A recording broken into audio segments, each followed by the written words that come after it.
वंदितु सविसिद्धि धूमजन्मनवंगतिं पते बोच्छामि समय पापो प्रणमो स्तुतिके विधि गणितम् नमो हरिहंताणं नमो सिताणं नमो वायुलीलाणं नमो वज्रायाणं नमो लोहे सौविसाहूणम्। जय भोलेनाथ सर्वमिष्ट भगवान की आचार्य भगवत कुंज स्वामी की आचार्य प्रभु आप सरस्वती महामहिराज की छाया श्रोमणी आचार्य श्री सुध सरस्वती महामहिराज की कायम सामान्य श्रद्धा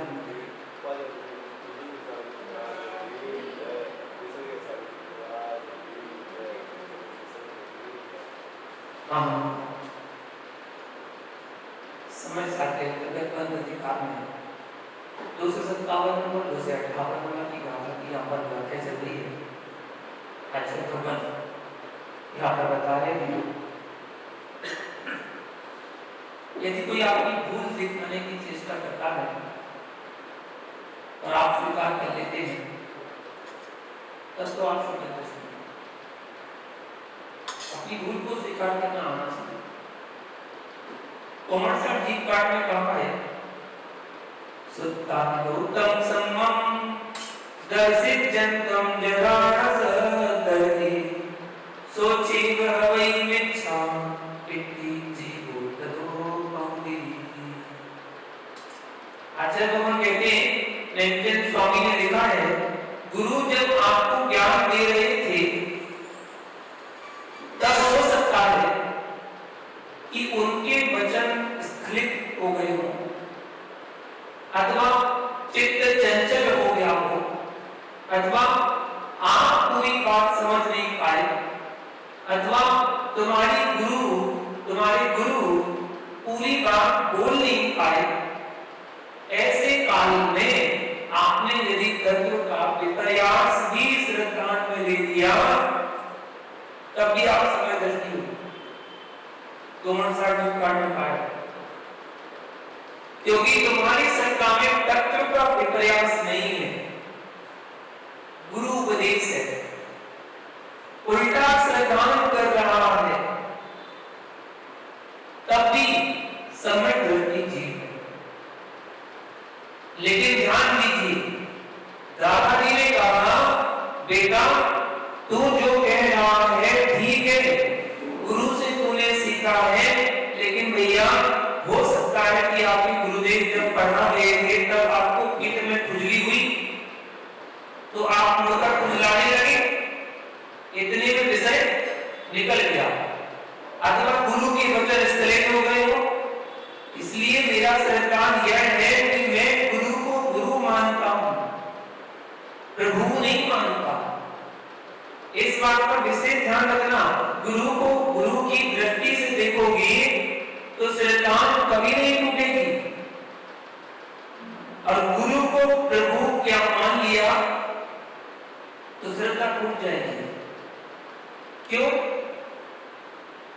ये मुनिराज बैठे हैं छठवें सातवें गुलिस्तान में, छठवें सातवें में प्रमथ में झूल रहे हैं। कदाचित एक मुनिराज के मुंह से अचानक निकल पड़ा आप भोजन में मिर्च अधिक थी और आपने इनको समझ लिया था कि ये तो बिल्कुल सर्वज्ञ भगवान है। सुनते ही आपकी श्रद्धा टूट गई। ऐसा बोल रहे थे मुनिराज की मिर्च अधिक थी। बातें महभूत होती हैं और ज्ञान प्रमाणभूत होता है। जो व्याख्यान है वह नए से चलता है, एक धारा में चलता है, परंतु जो देखा जाता है वह अखंड आनंद है। इसलिए योगी अखंड में लवलीन होते हैं।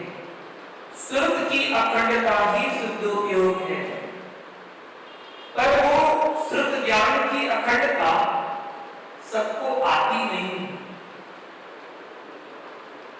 तो जब यह कहा कि गुरु के नियोग से गलत समझ में आ गया तब भी समझ रखी है, परंतु दादाजी ने कहा बेटा देखा शास्त्र में यह लिखा है यदि बेटा पुनः स्वीकार कर लेता है तो वह पूर्व में भी था और अभी भी समय दृष्टि है। परंतु कुछ भी लिखा हो, जो मैंने समझा है वही मानता है, तो उसी समय से वह जी मिथ्या दृष्टि है। शास्त्र बताने के बाद भी अगर वो मानने को तैयार नहीं है तो उसको अचल मिथ्या दृष्टि कहते हैं। मिथ्या दृष्टि सुत्ता दूतम समम दर्शिजंतम जदा नास गदी सोची विहवई मिथ्या इति जीवो तदो कहोगी। और साधिकार ने कहा है कि सूत्र दिखाने के बाद भी स्वीकार नहीं करता है वह मिथ्या दृष्टि जीव है। ऐसा गौण साधिकार जी ने आचार्य ने सिद्धांत चक्रवर्ती ने लिखा है। इसलिए निर्जरा स्थान बंद स्थान इनको समझने के लिए भी आपको अपने कुभाव बंद करना पड़ेंगे। आपका सरल परिणाम है जो सुनने बैठे हो यहाँ पर, यदि कुटिल परिणाम होगा तो सुनते भी नहीं। इसलिए कम ज्ञानी हो लेना, लेकिन तत्व का विपरीत अर्थ तत्व निकालना। अज्ञानी श्रेष्ठ है, निर्मोही है तो। अज्ञानी श्रेष्ठ है, निर्मोही है तो। पर ज्ञानी संसारी मिथ्या वृत्ति है, यदि मोही है तो। मोह सहित बहुज्ञान भी संसार का ही कारण है, पर मोह रहित अल्प ज्ञान भी मोक्ष का ही कारण होता है। तत्व मैंने दृष्टिपात करो, आज तुमने समझ लिया है तो यही श्रुत किसी न किसी भाव में बीज भूत फलित होगा। या बीज में बहुत शक्ति होती है, भूमि बहुत विशाल है। जिस वस्तु को आप सुरक्षित नहीं रख सकते उसे भूमि सुरक्षित रखती है। यानी वर्ष में अनेक बार वर्षा हो जाती है बीच बीच में, लेकिन सभी बीज अंकुरण को प्राप्त नहीं होते हैं। तूफान भी चलता है तब भी अंकुरण नहीं होता। ठंडी पड़ रही है, गर्मी पड़ रही है, लेकिन आप खुली आंखों से नहीं देख सकते। धूल में कच्ची रोड पर आपको एक पौधा दिखाई नहीं दे रहा है, एक दाना भी आपको दिखाई नहीं दे रहा है। जब आषाढ़ की बारिश हो तब देखना दूसरे तीसरे भी दिन अंकुरण कहां से आ गया।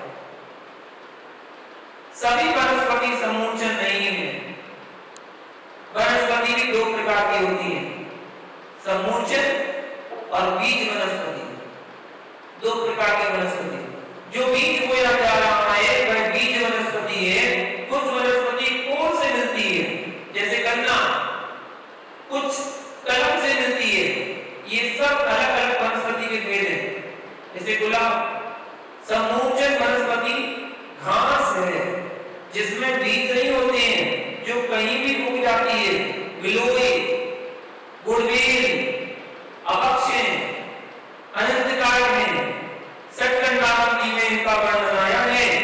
जबकि गिलोय बुखार के लिए बहुत बड़ी औषधि है। गिलोय का कारण दिया जाता है। साधुओं को भी जो वैद्य लोग औषधि देते हैं उनको गिलोय का कारण दे देते हैं। अज्ञान अवस्था वो समझते हैं आयुर्वेदिक है तो ले सकते हैं, लेकिन वो आयुर्वेदिक होते हुए भी अवक्षेप अनंतकाल जीव है। सटकंडावन में ऐसा वर्णन मिलता है। इसलिए गिलोय और गुड़बेल नहीं देना चाहिए। जैसे बीज को भूमि सुरक्षित रखती है और मौसम आने पर अंकुरण हो जाता है, ऐसे ही भैया हमारी आत्मा बहुत विशाल भूमि प्रदेश है, असंख्यात प्रदेशी है। जैसे योग समय की वर्षा उस बीज को अंकुरित कर देती है, ऐसे योग काल लब्धि के प्रकट होते ही कार्य हो जाता है। जब तक कर्म लब्धि नहीं आएगी तब तक काल लब्धि भी नहीं आएगी। और हाथ कोई वस्तु नहीं, सुनिए, और हाथ कोई वस्तु नहीं जिस समय जो कार्य हो वही होना है, जिस समय जो कार्य हो वही होना है। इसलिए जो होनहार पर बैठे हो तो होनहार कैसे आएगी? इसलिए मुझे ध्यान दो, जो आज तुम श्रुत सुन रहे हो ये आपकी आत्म रूपी भूमि में बीज रूप सुरक्षित रहेगा। जब समय आएगा, समय मतलब चतुर्काल, जब चतुर्काल का मौसम आएगा उस समय की जिनवाणी की वर्षा होगी। तो यही आज का बीज तुझे श्रुत के लिए और केवल भगवान बनाएगा। इसलिए श्रुत को सुनना कभी भी बंद मत करना, लेकिन सम्यक रूप से सुनना। पहले कब सुनना, थोड़ा सुनना, लेकिन सम्यक रूप से श्रद्धा पूर्वक सुनना। आचार्य श्री पूरे 1990 में सभी शिष्यों को सतखंडा में विरक्त कराते थे। तो उसमें आचार्य विश्वनाथ सागर जी ने संघ में 1988 में प्रवेश किया था, 1988 में आए। उसमें धगला पढ़ाई जा रही थी। आचार्य जी ने 16-17 साल की उम्र में विश्वनाथ सागर जी को बोला कुछ भी समझ में नहीं आता, 16 साल की उम्र सतखंडा का कैसे समझ में आएगा? लेकिन उस समय सुना था वो आज उन्हें समझ में आ रहा है। पंडित दरबारी लाल जी को के जैन दर्शन के ज्ञान शास्त्र के मूलगत विद्वान फूलचंद जी शास्त्री, महेश शास्त्री, कैलाश शास्त्री, मानचंद जी, ये बड़े-बड़े विद्वान उस समय थे। ये सब भाषा में आया करते थे उस समय। विद्वानों को देख कर घबराते थे विशुद्ध सागर और सोचते थे हे भगवान ऐसा भी नहीं आएगा जब सतखंडालों को मैं अपनी मस्तिष्क में भर पाऊंगा। श्रुत भक्ति में कमी नहीं होना चाहिए, उत्साह शक्ति भंग नहीं होना चाहिए, बार बार बराबर पढ़ते रहना चाहिए, समझ में नहीं आए तब भी पढ़ते रहना चाहिए। आचार्य सिंह कहते थे मेरा विश्वास है कि जब पत्थर घिस सकता है एक रस्सी से, बार बार पत्थर में रस्सी लगती है तो पत्थर भी घिस जाता है। यह तो बुद्धि है, कुछ ना कुछ तो आएगा ही। इतना तो समझ में आएगा कि मेरी समझ में नहीं आएगा, इतना तो समझ में आएगा कि मेरी समझ में नहीं आएगा। इसलिए सब ग्रंथ पढ़ना, कोई ग्रंथ छोड़ना नहीं। अगर समझ में आए या ना आए फिर भी पढ़ना। अपने आप पर कॉन्फिडेंस तो होगा कि मैंने ये भी ग्रंथ पढ़ा, मैंने वो भी ग्रंथ पढ़ा, मैंने ये भी पढ़ा। अब ये सोचकर कि मुझे समझ में आएगा नहीं इसलिए छोड़ दो, वो नहीं पढ़ेंगे, नहीं, ऐसा नहीं। वो भी पढ़ना, कुछ तो समझ में आएगा। जो बच्चे एग्जाम की तैयारी करते हैं तो कहते हैं ये छोड़ देते हैं, ये बहुत बड़ा है, ये कठिन लग रहा है, ये छोड़ देते हैं। नहीं, पढ़ लो, एक बार तो पढ़ लो, रीडिंग तो कर लो, क्या पता क्वेश्चन वही आ जाए। अगर आपने पढ़ा है तो कहीं ना कहीं थोड़ा तो क्लिक करेगा कि इसका आंसर ऐसा है। पूरा याद नहीं आएगा, थोड़ा तो आएगा और आप उसको एग्जाम हॉल में कॉपी पर लेकर आएंगे और जब लेकर आएंगे तो एग्जाम में चेक करेगा तो कुछ तो नंबर देगा, बोलेगा कुछ तो लिखा है सही है, कुछ नंबर दे देगा, कुछ नहीं से कुछ तो अच्छा। जैसे शुद्ध मलयागरी चंदन की लकड़ी तुम छुओगे मात्र तो भी तुम्हारे हाथ से चंदन की सुगंध आएगी। उसी प्रकार ये जिनवाणी तेरे भीतर गहरे में ना भी पहुंचे, अंदर ना भी पहुंच पाए, तब भी कुछ ना कुछ देकर तो जिनवाणी जरूर जाएगी। इसलिए जिनवाणी का स्वागत करते रहना चाहिए। चंदन की लकड़ी आंख में लगे और सुगंध ना आए तो चंदन कैसा? जिनवाणी कानों में जाए और तत्वबोध ना हो तो जिनवाणी कैसी? जो अनियोग तुमको समझ आए वही पढ़ो, लेकिन पढ़ो ये कभी मत सोचना कि हम लोग अज्ञानी हैं। आप तो मुझे ये बताओ कि समय सार से आपने समय सार जाना कि अपने ज्ञान से समय सार जाना? समय सार से समय सार जाना कि अपने ज्ञान से समय सार हो जाना? अपने ज्ञान से जाना। तो तुम अज्ञानी कैसे हो? या अर्थ और आलोक ये ज्ञान का कारण नहीं है। यदि अर्थ से ज्ञान होता तो आलोक से, मतलब प्रकाश से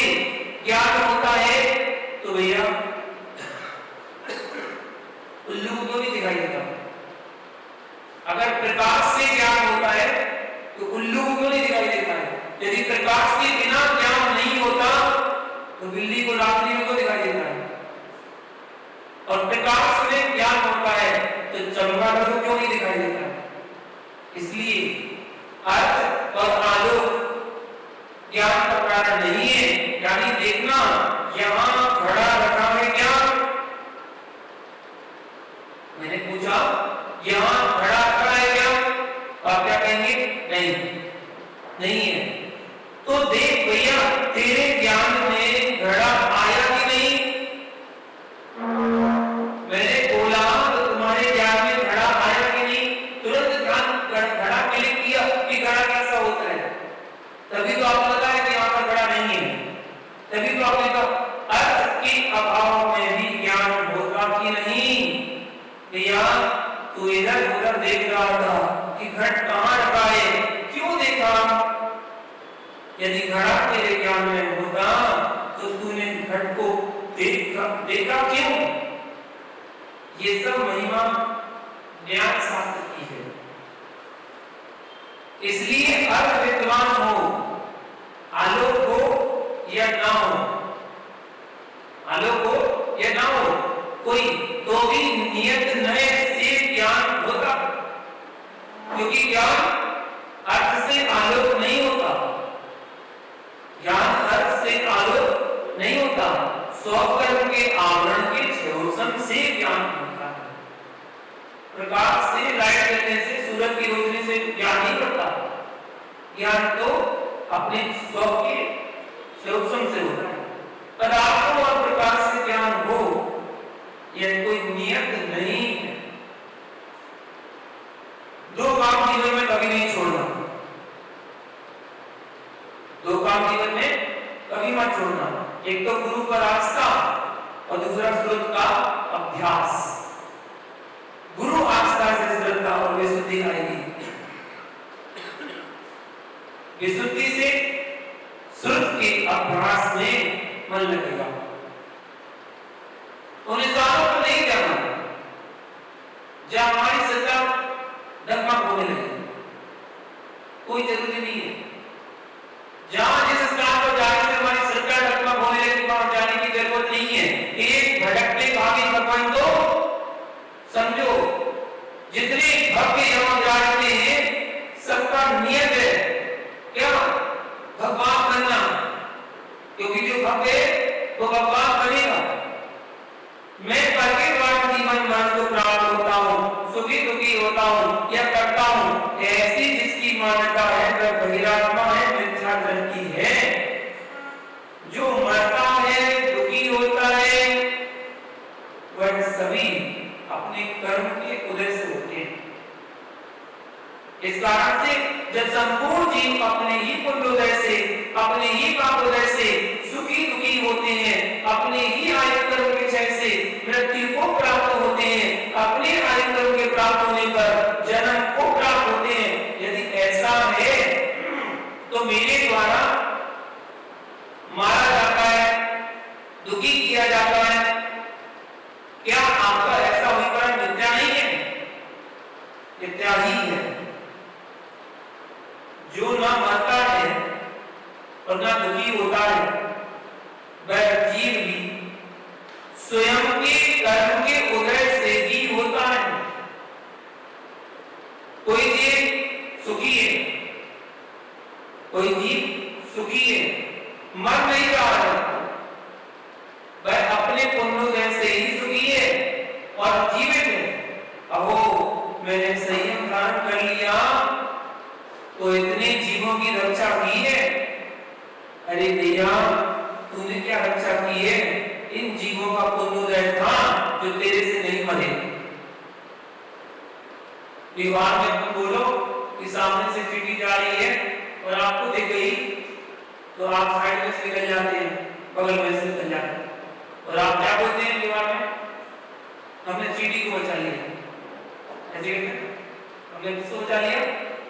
चींटी को बचा लिया। भैया चींटी को बचा लिया कि अपने आप को बचा लिया? सोचो, चींटी को बचाया कि अपने आप को बचाया? अगर चींटी आपके द्वारा मर जाती तो आपको क्या लगता? पाप लगता, हिंसा का पाप लगता। उसका जो पाप का कर्म होता है उसका फल किसको भोगना पड़ता है?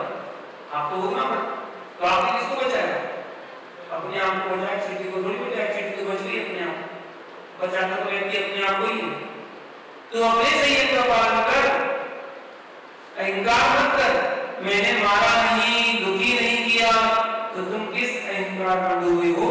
यदि आप ऐसा कहते हो तो जैसे स्वामी कह रहे हैं, अरे भाई यह तेरा विकार मिथ्या नहीं है क्या? मिथ्या ही है। मैंने मारा नहीं, मैंने दुखी नहीं किया, ऐसा तू अज्ञान भाव कर रहा है। यह भाव करके निज स्वभाव से चित होकर के कर्म का बंद करता है, ऐसा भावार्थ जानना चाहिए। पुनः कहते हैं आचार्य भगवान कुन साणी ऐसा दूजा मीदे दुखित सुईदे करेमी सत्तेती ऐसा ने मूढ़मयी सुवार सुवम बंदये कमम। आचार्य भगवान 259 नंबर गाथा में कहते हैं, जो तेरी ऐसी मति है, मतलब ऐसी बुद्धि है कि मैं जीवों को दुखी करता हूं, मैं जीवों को सुखी करता हूं, ऐसी तेरी मति चल रही है, यह तेरी मूढ़ मति है। सभी अहंकारियों को पढ़ना चाहिए, बंध अधिकार तो समझना ही चाहिए। कभी कभी एक गरीब आदमी गरीबी से इतना दुखी नहीं होता जितना आपकी सांत्वना से दुखी होता है, जितना सांत्वना से दुखी होता है। ओ इतना गरीब है, यानी यदि तुम्हें इतनी करुणा आ रही है तो तुम्हारे पास सब भरे पड़े होते हैं, उनमें से कुछ दे दो। क्या करें? करोड़ों की गोलियां लगाओ या ना लगाओ, पर यदि कोई अरिहंत का भक्त नमोकार का जाप करने वाला कोई गरीब है तो उसे अपने समान कर लो, उसकी मदद करो, फिर उसका पुण्य पाप तो है ही, तो जो होगा तो उसका पुण्य पाप है। ग्रस्त के पास धन नहीं है तो कोई नहीं पूछता, और साधु की संपत्ति ज्ञान दर्शन चारित्र नहीं है तो कोई नहीं पूछता। अपनी संपत्ति को संजो कर रखो, पूछने के लिए नहीं। लेकिन अत्यंत व्यवहारिक बात कह रहा हूं, कभी कभी प्रशंसा भी आपकी साधना में सहायक होती है। कदाचित आप छाछ बेसन की कड़ी खाते हो, छाछ और बेसन, मैंने कहा क्या अच्छा धर्मात्मा जी है, यह दुदल्ली खाता, प्रशंसा करती, दुदल्ली खाता, यानी घर जाकर सोचेगा, उसके मन में चीज उठेगी कि मुनिराज मेरे बारे में कितना अच्छा सोचते हैं, और मैं कैसा अभागा जीव हूं, तो कड़ी खाता हूं, अब मैं दुदल नहीं खाऊंगा। प्रशंसा की थी ना, तो प्रशंसा भी कभी कभी अच्छा हो जाता है। उस प्रशंसा ने तेरे चारित्र को बढ़ा दिया। ध्यान रखना, गिरती हुई आत्मा को डांट कर मत उठाना, संभाल कर उठाना। विद्या सीखनी पड़ेगी। जिसकी ऐसी मति है कि मैं जीवों को सुखी करता हूं, मैं जीवों को दुखी करता हूं, ऐसी मति मूल मति है। इसलिए सहयोग तो करना, पर मूल मति मत करना। अपना स्वरूप ये है कि इस जीव का पुण्योदय है, तभी इसका उपकार करने के मेरे भाव आए। सभी को देखकर मेरे मन में भाव क्यों नहीं आते? ऐसे मूलमति जिसकी है, ऐसी मूलमति जिसकी है कि मैं दुखी करता हूं, मैं सुखी करता हूं, वह सो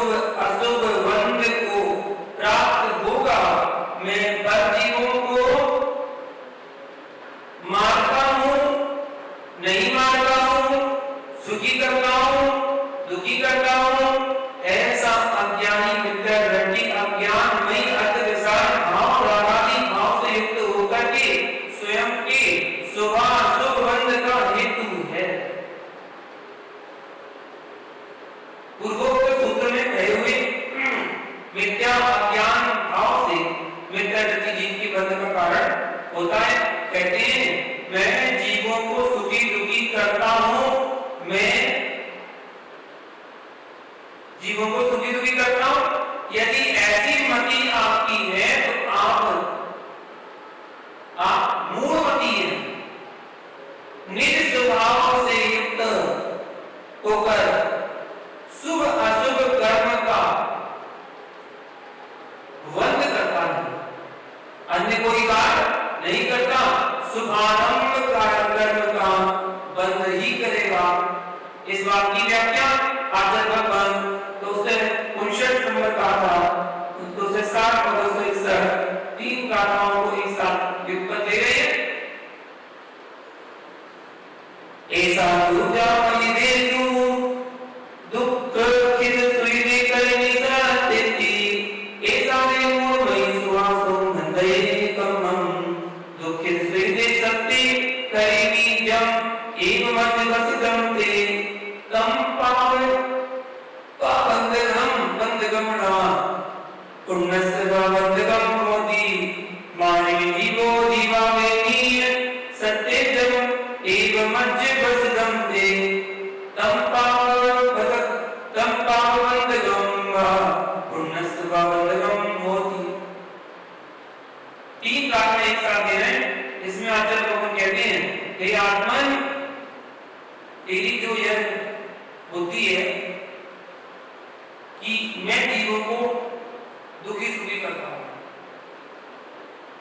यह तेरी मूढ़ बुद्धि है, सुबह शुभ कर्म को बांधता है।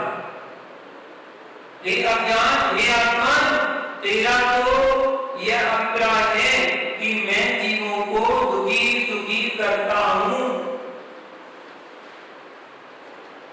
वही अभिप्राय पाप का बंधक है। पुण्यस्य बंधकम, तथा पुण्य का बंधक भक्ति में है, वह अथवा में सत्वान जीवों को मार्यामी मतलब मारता हूं, जीवग्नि अथवा जिलाता हूं। मतलब जो ऐसा मेरा अभिप्राय है, जो मेरा अभिप्राय है, तत्मलब है पाप बंधकम, वह अर्थात पाप का बंधक ही है। बंधकम अथवा पुण्य का बंधक भवती, पुण्य का बंधक उनकी वृद्धि करेगा। कथा की व्याख्या में कहते समय साथ में बड़े सुंदर शब्दों के माध्यम से आत्मा के सहज स्वरूप का व्याख्यान कर रहे हैं। यह चिद्रूप का भाव से भिन्न अकृतत्व स्वभावी ज्ञानमय आत्मा संपूर्ण संयोगों भावों से शून्य है। संयोगी भाव इत्यादि जो परिणाम है वह स्वभाव भाव नहीं है। मिश्र धारा की अनुभूति लेते लेते जीव इतना तल्लीन हो गया है कि उसे द्वैत में अद्वैत दृष्टि गोचर नहीं होता। नमक मिश्रित दाल को खाते खाते इतना समय व्यतीत हो चुका है कि दाल का स्वाद ही भूल गए। दाल का स्वाद भूल चुका है। जिस दिन दाल में नमक नहीं होता उस दिन अज्ञानी कहता है कि आज दाल में स्वाद नहीं आया है, जबकि तुमने दाल का स्वाद चखा ही क्यों कहा है? आपने कभी दाल खाई? दाल खाई है? कोई नहीं खाता दाल नहीं खाता, कोई मिश्र खाता है सब। अकेली दाल खा सकते हैं तो अकेली दाल खाओ। उस दाल में क्या क्या डालते हो?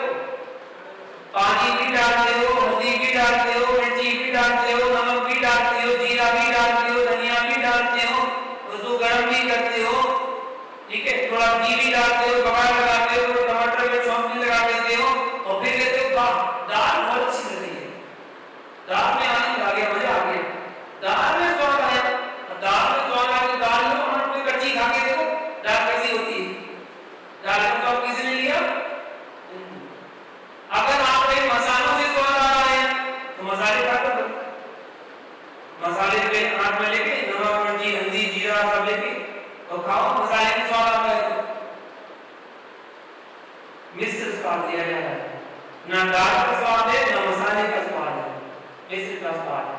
संसार भी मिश्र का है, ना शरीर का स्वाद ले पा रहे, ना आत्मा का स्वाद ले पा रहे, मिश्र में जी रहे। मिश्र की अनुभूति में अमिश्र को भूल गया, मिश्र की अनुभूति में अमिश्र को भूल गया। क्या नमक का स्वाद दाल का स्वाद है, क्या दाल का स्वाद नमक का स्वाद है।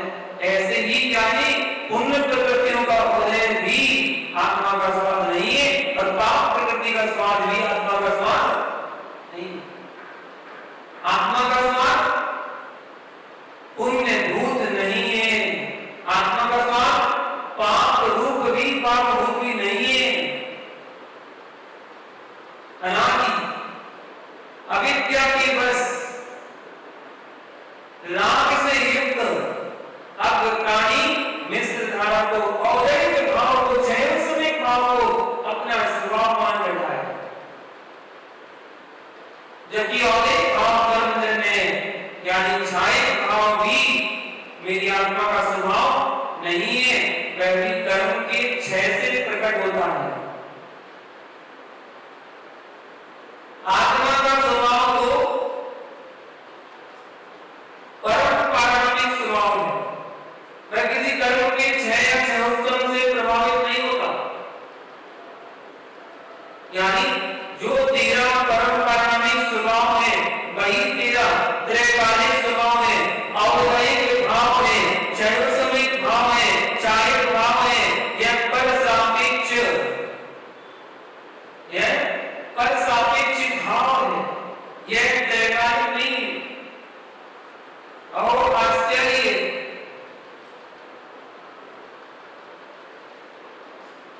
त्रिकालीन भगवान आत्मा इन तत्वकालीन में लिप्त होकर के अपने स्वभाव में भूल गया, और तेरे मेरे लिप्त होकर के निज के वैभव को भूल गया, वैभव को भी भूल गया और बेभाव को भी भूल गया। वैभव और बेभाव को भी भूल गया। या कुंद स्वामी कह रहे हैं अर्थव्यवसाय भावत्व की दृष्टि से न्याय। कुंद स्वामी कहती बात कह रहे हैं, अज्ञानी पुण्य और पाप दोनों को द्वैत रूप में देखता है, यानी अद्वैत रूप में देखता है। अज्ञानी पुण्य प्रकृति को भिन्न निहार रहा है, पाप प्रकृति को भिन्न निहार रहा है। यह द्रव दृष्टि की व्याख्या है।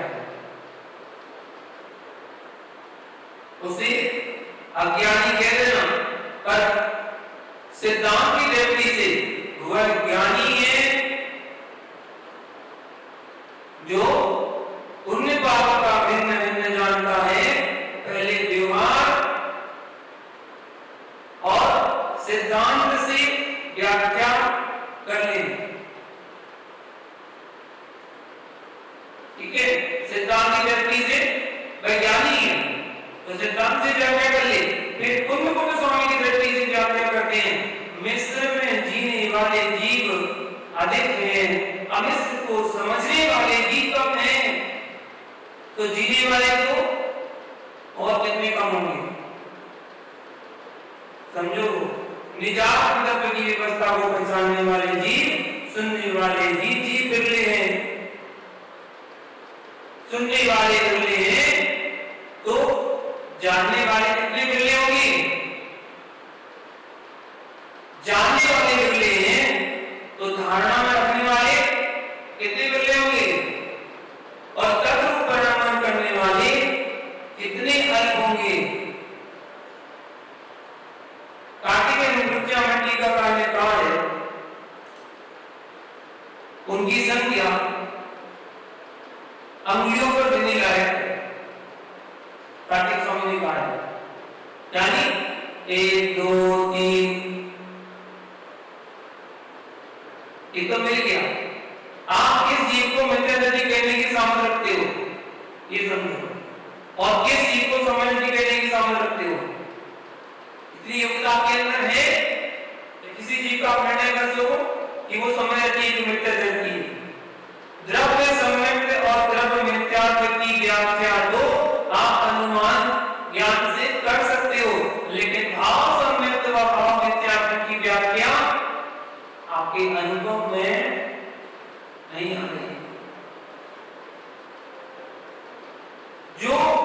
दैहिक मिथ्यात्व है, वह तो आपको कुदेव कुशास्त्र की आराधना करता दिख रहा है, उसे द्रव्य मिथ्या दृष्टि जीव कह सकता है। परंतु ज्ञानी देव शास्त्र गुरु की भक्ति करते हुए मिथ्या दृष्टि तो हो सकता है, लेकिन कुदेव कुशास्त्र की भक्ति करते हुए कुदेव गुरु और कुशास्त्र की भक्ति करते हुए सम्यक दृष्टि बिल्कुल नहीं हो सकता।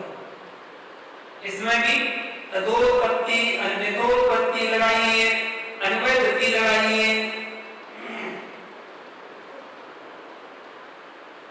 जहां यदि कुदेव कुशास्त्र गुरु की आराधना कर रहा है, वहां तो मिथ्या दृष्टि ही होगा, जिसका भाव मिथ्या है, द्रव्य मिथ्यात्व को भजेगा। परंतु जिसका द्रव्य सम्मत है, वह भाव सम्मत दृष्टि हो, यह निश्चित है। द्रव्य से है तो भाव से भी निश्चित है। पर जब भी भाव संबंधी होगा,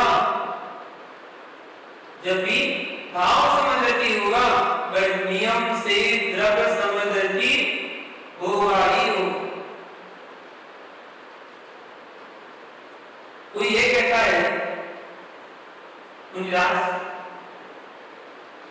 पंचम काल के इन ग्रंथों को नहीं मानता, पंचम काल के मुनिराजों को नहीं मानता, पंचम काल की प्रतिमाओं को नहीं मानता, लेकिन मैं समय दृष्टि तेरा द्रव्य सम्यक की दृष्टि गोचर नहीं हो रहा है, तो भाव सम्यक दृष्टि गोचर होगा। इंसानी कम में अंताने दोष बच्ची दब देवे टिकंदे कवयणे सदरणम होई सम्मतम। मोक्ष पावन पाए। ये गाथा तुंग स्वामी जी ग्रंथराज अष्टपावन में लिखी है। इंसाफ से रहित धर्म निर्ग्रंथ गुरु 18 दोषों से रहित देव भगवान जिनेंद्र के प्रवचन में जो श्रद्धा रखता है, वह सम्यक दृष्टि है, जिसका द्रव्य समाधि समझ में नहीं आ रहा। इन तीनों में से किसी एक से भी रहित तो कुंद देव ने उसे सम्यक दृष्टि नहीं, मिथ्या दृष्टि सिखा रहा है। इस बात का ध्यान रखना। और देव शास्त्र गुरु की आराधना करते हुए भी मिथ्यात्व कैसे हो सकता है? यदि आप देव शास्त्र गुरु की आराधना कर रहे हो, या समय साल में था तो उसे 75 नंबर का था। सर्वधिया भक्ति यदि या रोचे दी या तुम्हें पुनो या पासेगी धम्मो में कम नदुसो कम खयत निमित्तम। तो जो 75 नंबर का समय साल में कहते हैं श्रद्धान कर रहा है, प्रतीति कर रहा है, अनुभूति कर रहा है। क्यों? उसको मालूम है कि पंच परमेष्टि की आराधना करूंगा तो तीव्र पुण्य का आश्रय होगा, जिससे मुझे संसार की उत्कृष्ट सुख मिलेगी, नारायण चतुर्थी आदि पद की प्राप्ति होगी। ऐसे विचार करके जो जीव पंच परमेष्टि की आराधना करता है, उसके कर्मों का क्षय नहीं होता। जो जीव गृह दिख जा रहे हैं, वह किसी कुदेव की आराधना नहीं करता। आगम की भाषा को आगम से समझने का प्रयास कीजिए। स्वर्ग गमन इतना सहज नहीं है जितना लोग मान बैठे हैं। जिसके मन घर में संपत्ति नहीं है, इसके पास घर में और दुकान में आदि की संपत्ति नहीं है, व्यक्ति से पूछिए कि संपत्ति का होना कितना महत्वपूर्ण है। इसके पास है वो तो उड़ा देता है, जिसके पास नहीं है उससे पूछो संपत्ति का होना कितना महत्वपूर्ण होगा, तब क्या करें। जिसको पूर्ण बोलने की सत्ता प्रकट हो गई है उसको समझ में नहीं आती कि इसकी क्या महिमा है। जैसे कि जिस व्यक्ति को समाज के बल पर जीना है उसको पता नहीं चलता कि कर्ज कैसे करना पड़ता है। जितने त्यागी व्यक्ति हैं इनसे बोलो कि पहले कमा कर लाओ, तब इनको समझ में आता है कि पैसा कैसे कमाया जाता है। तब ये व्यर्थ में पैसा खर्च करना बंद कर देंगे।